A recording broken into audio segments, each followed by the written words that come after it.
2009年，一个产品的诞生，改变了整个码表行业。在那个传统码表盛行的时代，佳明推出了 Age500全新概念的 GPS 码表。从这一年开始，自行车码表进入了一个全新的时代。佳明码表陪我一路走来，从1000到1050，它的每一次升级都会给我们带来新鲜和与众不同。从虚拟伙伴到训练助手，从匹配赛段到爬坡规划。但你要问我从1000到1040，每代产品都有哪些关键的升级，我可能还真要想一想。但这一次我敢说，你会记住它的改变。1050的诞生一定会再次成为佳明自行车码表领域里的又一次里程碑。1050机身四边都做了切边设计，让码表看起来十分犀利。机身左侧和底部的按键布局并没有发生变化，只是在形状和质地上进行了重新设计，让码表看起来一体感更足。背部的安装接口从1040的金属材质又换回到了之前的塑料。在1040时代，佳明可能考虑到在通过极端颠簸路段时，码表接口会有碎裂的风险，而更换为金属材料之后，接口确实稳定很多，但是一些第三方码表底座却偶尔会出现被颠断的情况。这一次，佳明变得更为聪明，使用了可更换的固定方式。码表背部下方多了一个扬声器，这是为了结合新码表中警示提醒功能增加的硬件。1050在外形上比1040略微的大了一些，我们需要把两块码表放在一起才能更好的分辨，但在一些特定的安装条件下会带来一些问题。明明1040可以轻松的装上，但是1050却不行。归结原因是码表后部的安装固定器并不像1040那样安装在后部的中央位置，这样会造成一些第三方码表架无法使用的情况，这一点大家一定要注意。重量方面，在经过实际测量后，1050的重量为161克，比140的127克和840太阳能版本的89克略重一些。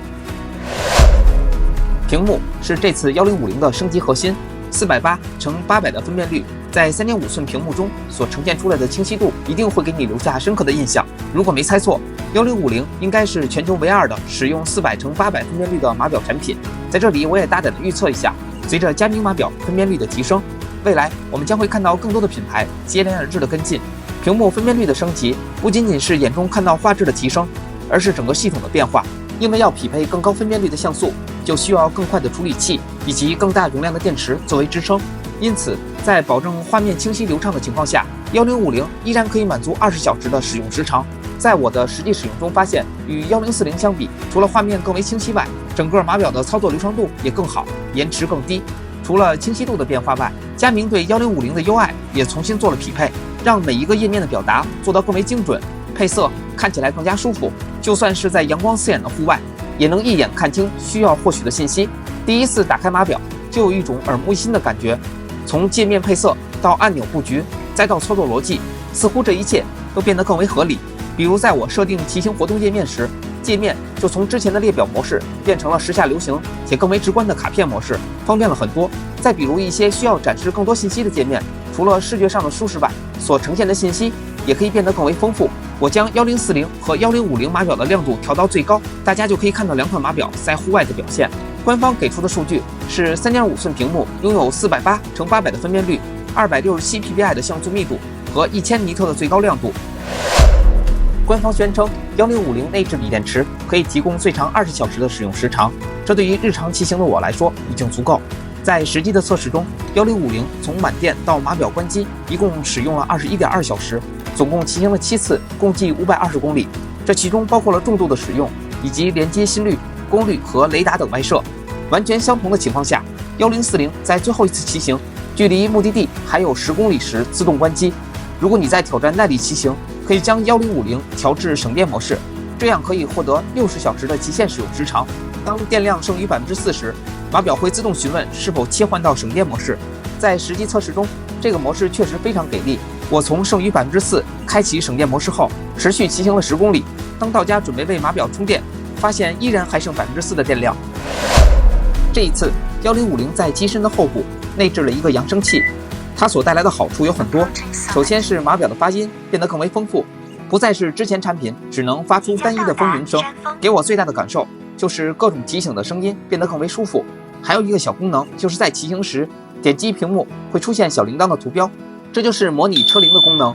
再点击一下就会出现车铃的响声，提醒道路上其他的骑行者。进一步提升了骑行的安全。与1050一起到来的还有 Group Ride 功能，我们可以理解为是团队骑行，这是一个内置的应用。好消息是1040、840和540通过码表更新后，也同样可以使用这项功能。我们在测试中发现这个功能非常实用，在出发前建立一个组队，会得到一段代码。参与组队的车友只需要将这段代码输入到对应的位置，就可以加入到群组中。这样带来的好处就是在码表的地图中可以随时看到各个车友的位置，在遇到问题的时候，可以通过群组里的信息发送功能快速报告。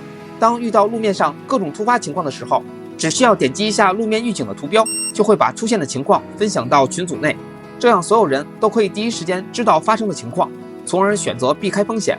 通过1050建立群组，还可以设置成比赛模式，选择一条线路，所有加入的车友都可以在结束后获得排名。1050这一次很贴心的内置了国内热门的骑行线路，这个小小的升级可以看到佳明对国内车友的重视。